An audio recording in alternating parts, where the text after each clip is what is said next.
السلام علیکم طالبات، گورنمنٹ کالج برائے خواتین F block satellite town Rawalpindi سے میں ہوں آپ کی اپلائیڈ سائیکالوجی کی ٹیچر سمینہ اشرف۔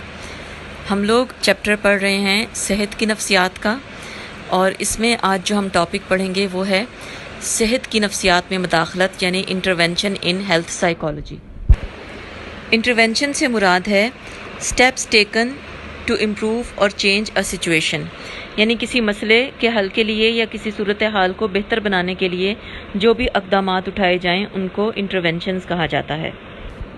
صحت کی نفسیات میں مریضوں کے مسائل کو حل کرنے کے لیے اور عوام کی صحت کی ترویج کے لیے اور بیماریوں کی روک تھام کے لیے ماہرین نفسیات جو اقدامات کرتے ہیں ان کو انٹرونشن کہا جائے گا۔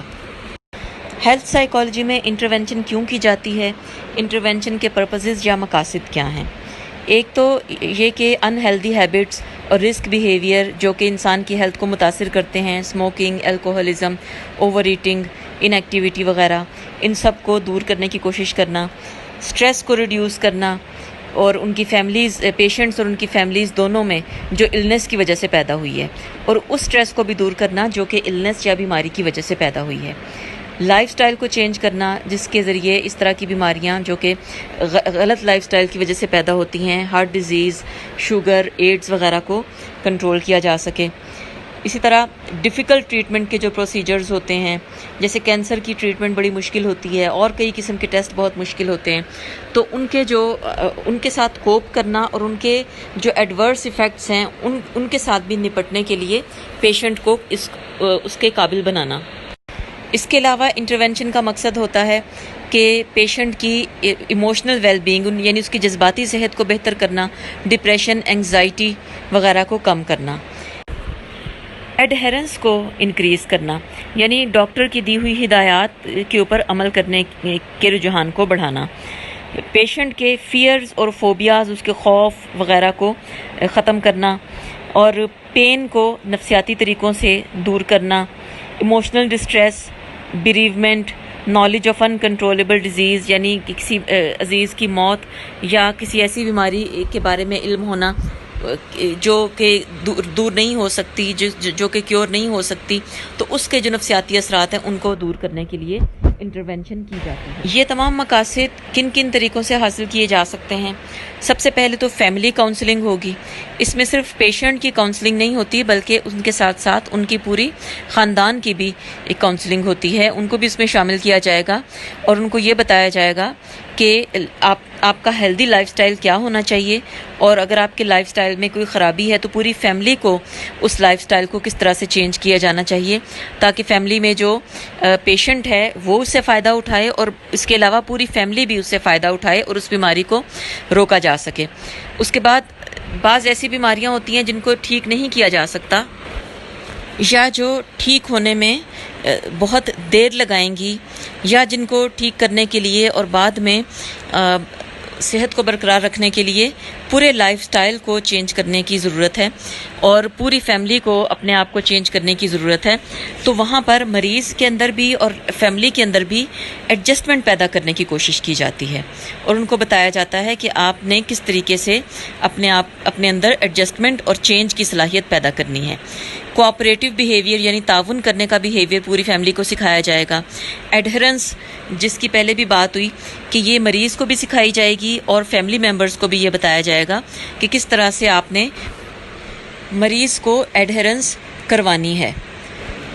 جیسے اگر مریض ٹائم پہ دوائی نہیں لیتا یا پرہیز نہیں کرتا یا آرام نہیں کرتا، یا اگر اس کو ایکسرسائز کی کہی گئی ہے تو وہ نہیں کرتا، تو بعض اوقات بیوی، بیٹی، بیٹے جو ہیں وہ ان کو بیچ میں اگر شامل کیا جائے تو وہ اپنا اثر استعمال کرتے ہوئے مریض سے یہ سب کچھ کروا سکتے ہیں۔ اسی طرح فیملی کو ایک دوسرے کی ایموشنل سپورٹ کرنا سکھائی جاتی ہے، یعنی ایک دوسرے کے دکھ میں، پریشانی میں ایک دوسرے کا خیال رکھنا، ایک دوسرے کی پریشانی کو کم کرنے کی کوشش کرنا، ان کو سپورٹ دینا۔ اس کے علاوہ ہارمفل بیہیویئر پریونشن، یعنی وہ تمام بیہیویئرز جو کہ نقصان دہ ہو سکتے ہیں مریض کے لیے، پوری فیملی اس کو سمجھے اور اس کو اپنی فیملی میں سے دور کرنے کی کوشش کرے۔ تو یہ ساری باتیں فیملی کاؤنسلنگ میں سکھائی جاتی ہیں۔ اس کے علاوہ انٹرونشن میں پین مینجمنٹ ٹیکنیکس آ جاتی ہیں۔ ماہرین نفسیات مختلف قسم کے مریضوں کو اپنی درد کو دور کرنا یا اس کو کم کرنے کے نفسیاتی طریقے بتا سکتے ہیں۔ درد آپ کو پتہ ہے کہ نفسیاتی طریقوں سے بڑھ بھی جاتا ہے اور کم بھی ہو جاتا ہے۔ اگر درد ویسے تو درد ادویات کے ذریعے سے دور کیا جاتا ہے، لیکن درد کے اوپر نفسیاتی حالت انسان کی جو ہوتی ہے وہ بھی بہت اثر کرتی ہے۔ اگر انسان درد کے اوپر اپنے ذہن کو فوکس کر دے اور اس کے بارے میں ہی سوچتا رہے تو درد زیادہ ہونا شروع ہو جاتا ہے۔ تو ماہر نفسیات مریضوں کو ڈسٹریکشن کا طریقہ بتاتے ہیں، یعنی اپنی توجہ کو درد سے ہٹا کر کسی دوسری چیز کی طرف لے جانا، اس سے درد کافی کم ہو جاتا ہے۔ اسی طرح امیجری یعنی تخیل کا استعمال، ریلیکسیشن ٹریننگ یعنی آسودگی کی تربیت، ایکسرسائزنگ ورزش کرنا، ڈیپ بریدنگ گہرے سانس لینا، ہپنوسس یعنی تنویم وغیرہ، یہ سب ایسی ٹیکنیکس ہیں جو کہ درد کو کنٹرول کرنے میں، کم کرنے میں اور بعض اوقات دور کرنے میں بہت معاون ثابت ہو سکتی ہیں۔ تو یہ ماہر نفسیات مریضوں کو سکھاتے ہیں اور یہ بہت امپورٹنٹ انٹرونشن ہے جو کہ ہیلتھ سائیکالوجی میں کی جاتی ہے۔ اس کے بعد انٹرونشن کا طریقہ جو کہ ہیلتھ سائیکالوجی میں استعمال کیا جا سکتا ہے وہ ہے کوگنیٹیو تھیراپی۔ کوگنیٹیو تھیراپی آپ کو پتہ ہے اس کی مختلف قسمیں ہیں۔ مثال کے طور پر ریشنل ایموٹیو بیہیویئر تھیراپی ہے جو ایلس نے دی تھی، بیک کی بھی کوگنیٹیو تھیراپی ہے۔ کسی بھی قسم کی کوگنیٹیو تھیراپی جو ہوتی ہے وقوفی علاج اس کو ہم کہہ سکتے ہیں۔ اس میں انسان کی سوچ کا انداز، اس کا وقوف، اس کو چینج کرنے کی کوشش کی جاتی ہے۔ اور اس کا فائدہ کیا ہوتا ہے کہ پیشنٹ کو اس کی اویئرنیس، اس کا شعور، اس کے اندر آگہی بڑھ جاتی ہے۔ اس کی جو مسکنسیپشنز ہیں، جو اس کی غلط فہمیاں ہیں، جو غلط خیالات ہیں، الٹے سیدھے خیالات ہیں، وہ ختم ہو جاتے ہیں، اور irrational belief جو اس کے اندر غیر منطقی خیالات ہیں وہ بھی بدل جاتے ہیں، اور اس کی جگہ اچھے مطابقتی ایڈجسٹمنٹ والے اور ریشنل خیالات لے لیتے ہیں۔ اس طرح مریض ایک سمجھدار انسان کی طرح اپنی بیماری کو کنٹرول کرنے کے قابل ہو جاتا ہے۔ اس کے بعد انٹرونشن کا ایک بہت اہم اور امپورٹنٹ طریقہ جو ہے بیہیویئر تھیراپی، جس کو ہم بیہیویئر موڈیفیکیشن بھی کہہ سکتے ہیں، یعنی کرداری طریقہ علاج۔ کرداری طریقہ علاج میں آپ نے پڑھا ہے کہ آموزش کے جو طریقے ہیں، اصول جو ہیں، ان کو انسانوں کے مسائل حل کرنے کے لیے استعمال کیا جاتا ہے۔ جزا اور سزا کے طریقے اور اس کے علاوہ کلاسیکل کنڈیشننگ کے طریقوں کو بھی استعمال کیا جاتا ہے، اور یہ تمام وہ طریقے ہیں جو کہ کرداری ماہرین نے لیبارٹری کے ایکسپیریمنٹس کی بیسس پر تیار کیے ہیں، اور ان کے ذریعے لوگوں کے نفسیاتی مسائل کو حل کیا جاتا ہے۔ تو ہیلتھ سائیکالوجی میں مریضوں کے مسائل کو حل کرنے کے لیے بیہیویئر موڈیفیکیشن بہت زیادہ یوز کی جا سکتی ہے۔ اس میں سب سے پہلے آتی ہیں ایورسو ٹیکنیکس۔ ایورسو ٹیکنیکس کا مطلب ہوتا ہے یعنی سزا کے ذریعے علاج کرنا، یعنی کچھ جیسے شراب نوشی ہے، اسموکنگ ہے، یا کوئی ایسا بیہیویئر ہے جو کہ انسان کے لیے بہت زیادہ نقصان دہ ہے اور ڈاکٹرز نے کہا ہے کہ اس کو ہر صورت ختم ہونا چاہیے، تو پیشنٹ کی رضامندی سے وہ ایورسو تھیراپی کروانے کے لیے اگر رضامند ہو جائے تو یہ طریقہ استعمال کیا جاتا ہے۔ مثال کے طور پہ اگر جب وہ کوئی ایسا بیہیویئر اپنائے جیسے شراب نوشی یا سگریٹ نوشی، یا اس کا دل چاہے تو یا تو اس کو قے آور دوا شراب میں گھول کر پلا دی جاتی ہے، جس کے بعد شراب پینے کے فوراً بعد اس کو قے آ جاتی ہے، اور 2-3 دفعہ ایسا ہونے کے بعد اس کو شراب سے نفرت ہو جاتی ہے۔ اسی طرح بجلی کا ہلکا سا کرنٹ جو ہے، بہت ہی ہلکا سا کرنٹ، یہ بھی ایورسو تھیراپی میں استعمال کیا جاتا ہے۔ یہ سگریٹ کی طلب کو دور کرنے کے لیے یہ ایورسو تھیراپی استعمال کی جا سکتی ہے۔ اس کے بعد سیلف کنٹرول ٹیکنیکس ہوتی ہیں کہ اپنے آپ کو کنٹرول کس طریقے سے کرنا ہے۔ اوور ایٹنگ مثال کے طور پر، اس کو کنٹرول کرنے کے لیے اس کے لیے بہت ساری ٹیکنیکس ہیں۔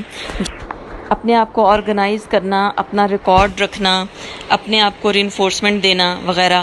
سیلف مانیٹرنگ کا مطلب یہ ہوتا ہے کہ اپنے ہی کردار کو خود جج کرنا کہ وہ ٹھیک ہے یا نہیں۔ اس بات کا ریکارڈ رکھنا کہ میں نے درست کردار آج کتنی دفعہ اپنایا اور کتنی دفعہ میں غلط بیہیویئر سے دور رہا۔ سٹریس کو دور کرنے کے لیے relaxation training, biofeedback, systematic desensitisation اور ماڈلنگ کو استعمال کیا جا سکتا ہے۔ فوبیاز اور فیئرز کو سسٹمیٹک ڈی سینسیٹائزیشن اور ماڈلنگ سے دور کیا جا سکتا ہے۔ مثلاً انجیکشن کا خوف، MRI آپریشن یا کیمو تھراپی وغیرہ کا خوف۔ سسٹمیٹک ڈی سینسٹائزیشن میں پہلے پیشنٹ ایک انگزائٹی ہائرارکی کریٹ کرتا ہے جو اس کے فیئر پروڈیوسنگ سٹیمولس یعنی اس کے خوف پیدا کرنے والے مہیج کے بارے میں ہوتی ہے، اور ساتھ ساتھ ریلیکسیشن کی ایکسرسائز کرتا ہے۔